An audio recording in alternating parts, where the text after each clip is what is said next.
malgré la pluie, après la pluie, je dois sortir. C'est de ça qu'il s'agit. Parce que la base même de notre réussite, c'est la détermination et le sacrifice. Si tu veux réussir dans la vie, sache que tu dois te sacrifier et tu dois être en même temps déterminé. Voilà. Voilà même la base même de la réussite. Il faut se sacrifier. Il faut être déterminé. Voilà. On connaît les gars qui arrivent au Cameroun. Ils sont en chantier parce qu'il pleut, eux ils ne sortent pas. Et comme tu ne sors pas là, on profite de te voler les sacs de ciment et les fer, on détourne dans ton chantier. Parce que tu n'es pas là. Donc c'est la même chose quand tu viens au Cameroun. La pluie ne doit pas t'empêcher à aller veiller sur tes activités. Quelle que soit l'heure, quel que soit le temps. Voilà. La vie c'est la détermination. Donc voilà. J'ai dit je vais sortir. Malgré la grande pluie depuis le matin. En tant que patron.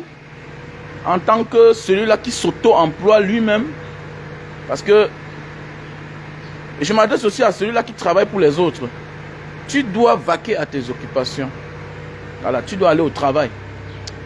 Ne dis pas que la pluie, patron, m'a empêché. Parce que comme font souvent certaines personnes, la pluie m'a empêché. Voilà.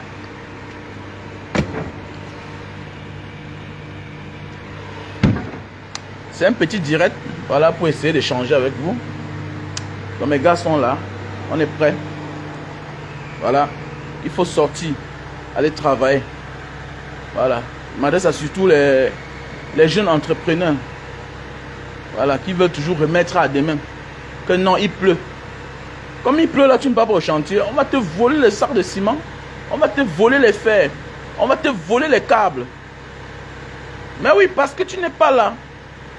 C'est-à-dire, il y a les gens qui profitent de la pluie pour chier dans le torrent d'eau. À cause de la pluie là, le fait que tu n'es pas dans ton chantier, on va te voler ce jour-là. Ils vont faire ce qu'on appelle le rattrapage. Donc la vie c'est un sacrifice. La vie, il faut se décider. C'est-à-dire la détermination.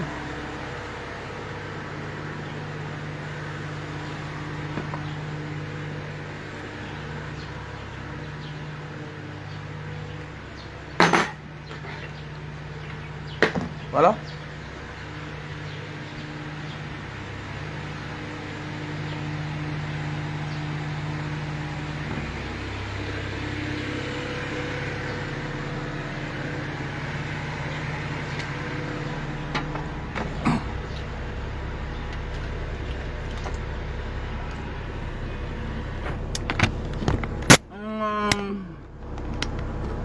Je vais aller quelque part.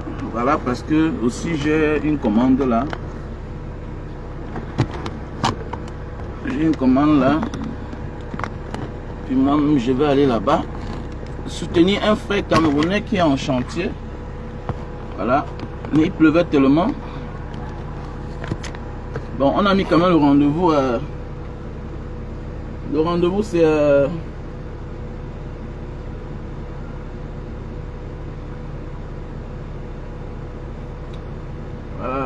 rendez-vous c'est à 17 h. Voilà, donc je sors déjà quand même.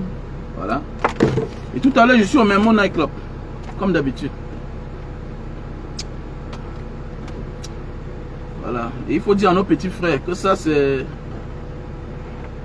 petit par rapport à ce que nos confrères vivent à l'étranger. Il faut souvent leur dire que le soleil dehors, il y a ce qu'on appelle la canicule. C'est le sang qui sort dans ton nez. Voilà. Il faut souvent dire aux gens que le foie qu'il y a dehors là, c'est 3 fois le foie qui est à Bafoussam et à Tchang. Donc ce n'est pas ça le foie. Même les souffrances sont différentes. Parce que d'abord la souffrance n'est pas que physique, elle est aussi psychologique. Parce qu'un gars qui vit à l'étranger a tous les problèmes du monde. Il manque à ses côtés ceux qu'il aime, sa famille. Il manque parfois ses enfants. Il manque ses parents. Il manque la femme de sa vie. Donc l'homme qui est dehors. Mais je me demande, qu'est-ce qui ne va pas qu'un gars arrive au Cameroun, il chute. Avec tout ce qu'on a traversé dehors là. Comment tu arrives dans ton pays, ça te dépasse jusqu'à tu échoues. Je me suis souvent posé la question. Avec toutes les souffrances qu'on a souffert dehors là, comment un gars arrive au Cameroun, il échoue? Comment? Tu as tapé, oui, c'est 4 ans en Zacher, 2 ans. Hein? Mais attendez, mais arriver chez toi, incapable d'appliquer ça. Chaque minute, chaque heure, chaque instant, tu es dans une chambre d'hôtel avec une nouvelle femme. En fait, tu vas t'en sortir comment?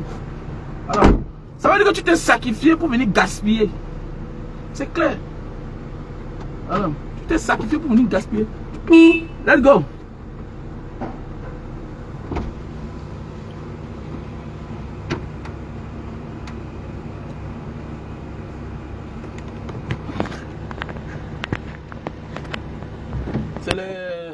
C'est les vacances.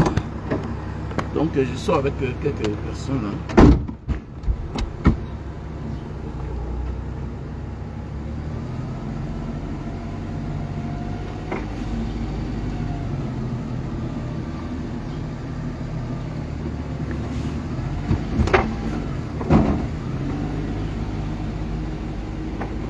You take everything, right? You don't take ginger? Okay.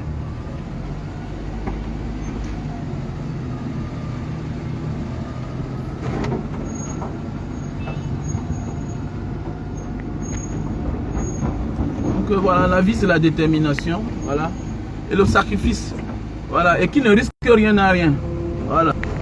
Tu dois te sacrifier, voilà. Et comme j'ai souvent dit, aucun peuple n'est au-dessus des autres. Il n'y a personne qui est au-dessus de toi. C'est juste une question de temps et une question de sacrifice. Toute personne que tu vois là, que tu admires, il s'est sacrifié. Voilà. Toutes ces personnes que tu apprécies là, ils sont beaucoup sacrifiés. Voilà. C'est-à-dire que chacun... Voilà.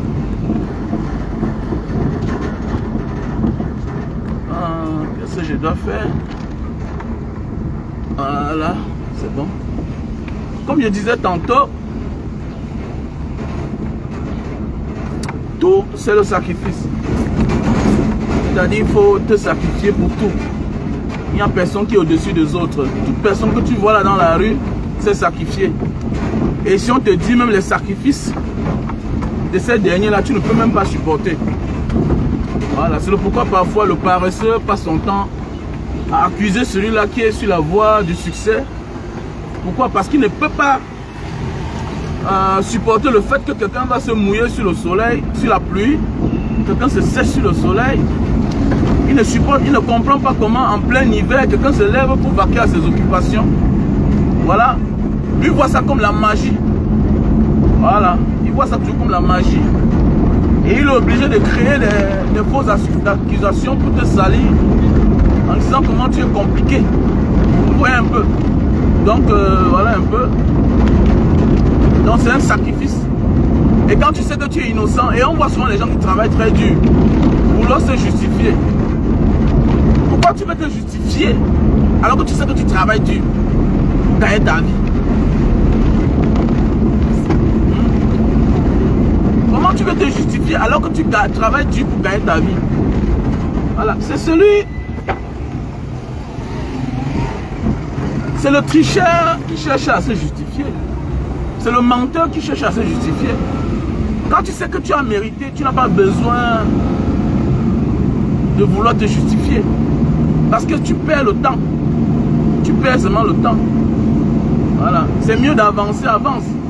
Parce que quoi que tu fasses, si tu es paresseux, tu es travailleur, il y aura tous les ondits à ton endroit, à ton égard. Et en voulant te justifier, ça te prend plus de temps que de travailler. Donc c'est de ça qu'il s'agit, mes chers frères et sœurs. Donc dans la vie, là où tu es là, l'essentiel c'est d'être focus. Hein? Être focalisé à ta cible. Je vais partir, je vais traverser. Voilà. Tu pars, tu tentes, on te refoule, tu prends l'élan, tu poses, tu poses, tu poses. Voilà, tu épargnes ton argent, tu tentes encore. Ce qui est sûr que chacun a son jour du bonheur. Un jour, pap, tu vas traverser. C'est de ça qu'il s'agit. Parce qu'on n'est pas là pour justifier la mort. Voilà, parce que les gens vont dire que non, non. Qui ne risque rien à rien. Soit tu meurs, soit tu traverses. Et c'est qui est sûr qu'on va finir par mourir un jour. Donc c'est même pas quelque chose qu'on doit chercher à expliquer. Moi je n'explique pas la mort. Voilà, je n'explique pas l'échec. Voilà. Je n'explique pas l'échec. Voilà. Parce que même l'échec là c'est une réussite. Parce que dans l'échec on apprend. On profite. Voilà. Il y a des gens qui sont intelligents aujourd'hui parce qu'ils ont tellement échoué. Et ça a fait d'eux des personnes expérimentées. Donc c'est de ça qu'il s'agit. Donc l'échec ne s'explique pas. Voilà. Parce que transforme ton échec en réussite. Transforme ton échec en réussite. Parce que c'est après les échecs que tu veux réussir. C'est comme ça. On explique sa réussite, on n'explique pas son échec. On s'en sert de son échec pour réussir dans la vie. Voilà. On s'en sert de son échec pour réussir dans la vie. Quand moi je vois quelqu'un qui a échoué quelque part, ça me sert de leçon. Parce qu'il y a même des gens qui cachent les échecs. Voilà. Il y a des gens qui cachent les échecs. Voilà. Parce que les autres vont en prendre ça comme une expérience de la vie. Voilà. Il y a des gens qui te montrent toujours leur réussite.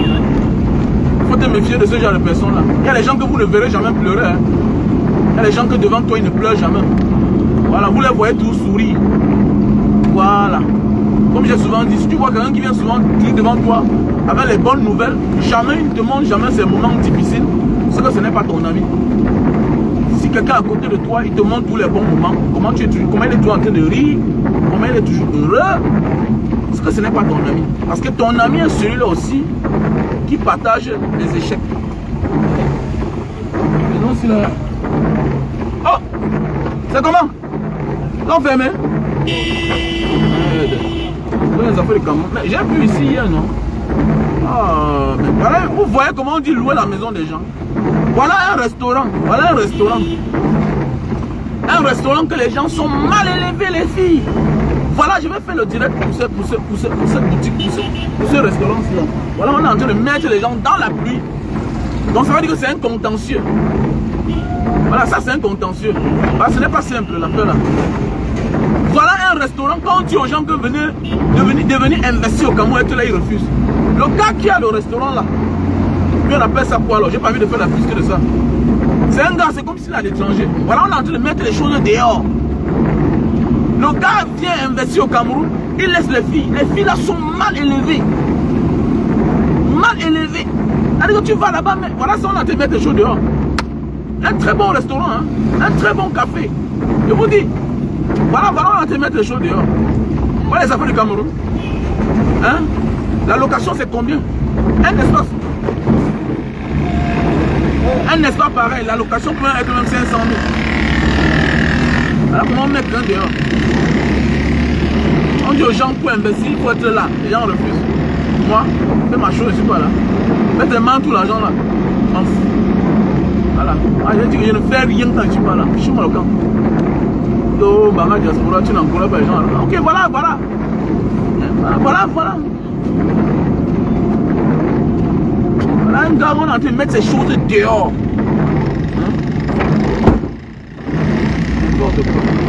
Maintenant, tu vas investir sans être là.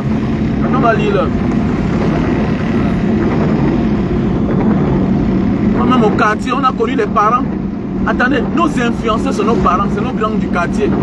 Les grands qu'on dit que c'est les villageois. Les mamans qu'on dit que c'est une villageoise. Le jour qu'elle n'était pas là, elle ne fait pas frire ses beignets. Voilà. Le jour que le père n'est pas là, hein? Le jour que le père n'est pas là, il n'ouvre pas lui son bar. Il n'ouvre pas son bar. Parce qu'il ne veut pas perdre tout ce qu'il a gagné en un jour. Pendant les années, il a gagné quelque chose pendant les années. En un jour, il va perdre. C'est ça qui nous fait chuter. Détruire, c'est quoi? Détruire te coûte seulement un jour ou bien une heure de temps. On te détruit. Mais oui. On prend les mois, on te garde dans le ventre, on te nourrit pendant les années, tu grandis. Un matin, quelqu'un vient t'exécuter, quelqu'un vient te tuer. Donc détruire n'est pas dur. Alors, tu n'es pas dur. Wow.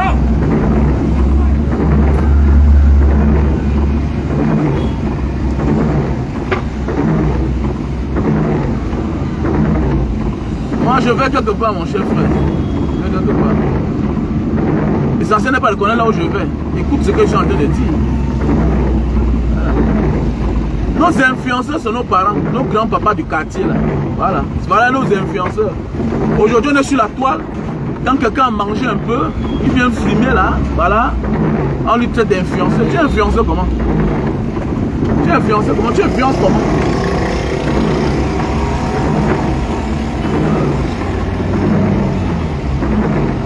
Ils sont nombreux sur la toile, influenceurs. Le nom on ne connaît pas. L'argent on ne connaît pas. Ils sont influenceurs. Alors, vous voulez quoi? Vous ne connaissez pas le nom d'un influenceur. Alors, les artistes ne sont pas les influenceurs, faites attention. Un artiste chante, les gens dansent, les gens l'écoutent, c'est tout.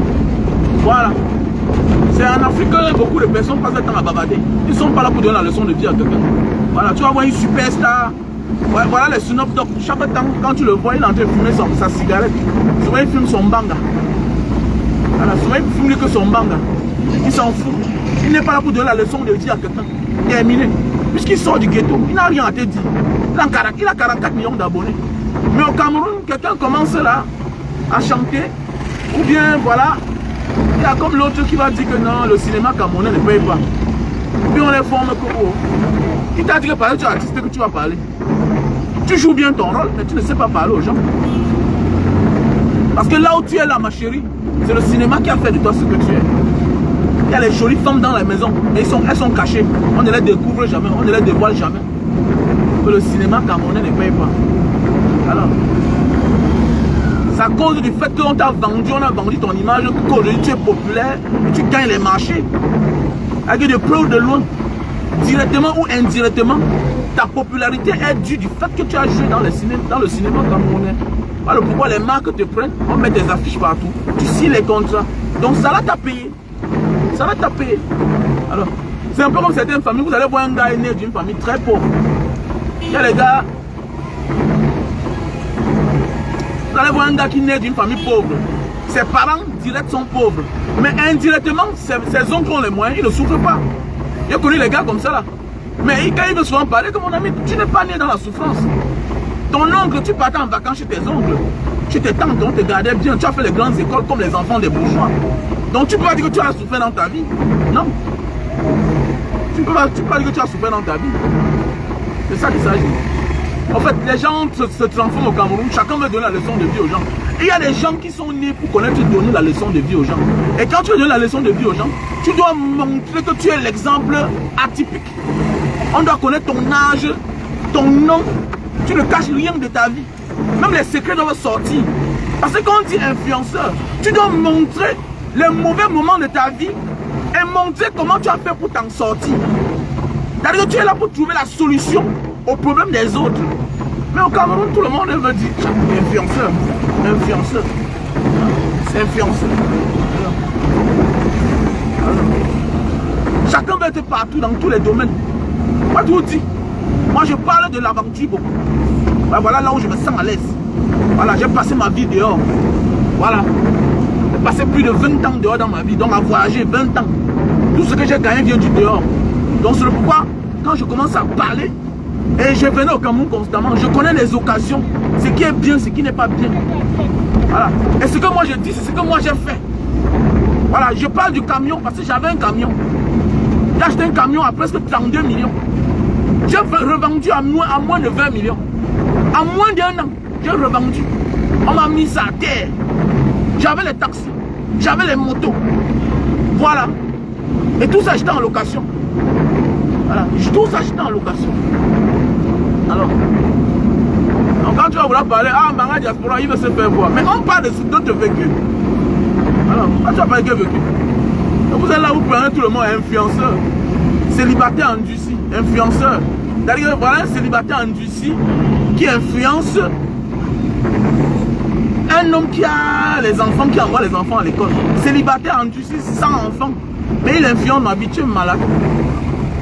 Alors, il y a les jours, monsieur, je quitte que j'ai bu là. Je finis ma soirée à l'hôpital avec mes enfants. Tu viens comme ça à la maison, tu te dis que voilà 2 enfants qui sont tombés malades. Voilà. N'importe quoi. Que influenceur. Influenceur, comment tu peux même m'influencer? Toi, tu n'as pas mes responsabilités. Tu es même fille. Vous êtes nombreux sur la toile là, je ne vous gère pas. Peut-être on dit qu'il a la grosse, mais j'ai la grande gueule. Je ne suis pas n'importe qui. Je ne suis pas n'importe qui. Voilà, parce que je suis l'influenceur de ma propre vie. Mon histoire est trop grave. Voilà. Mon histoire est trop grave.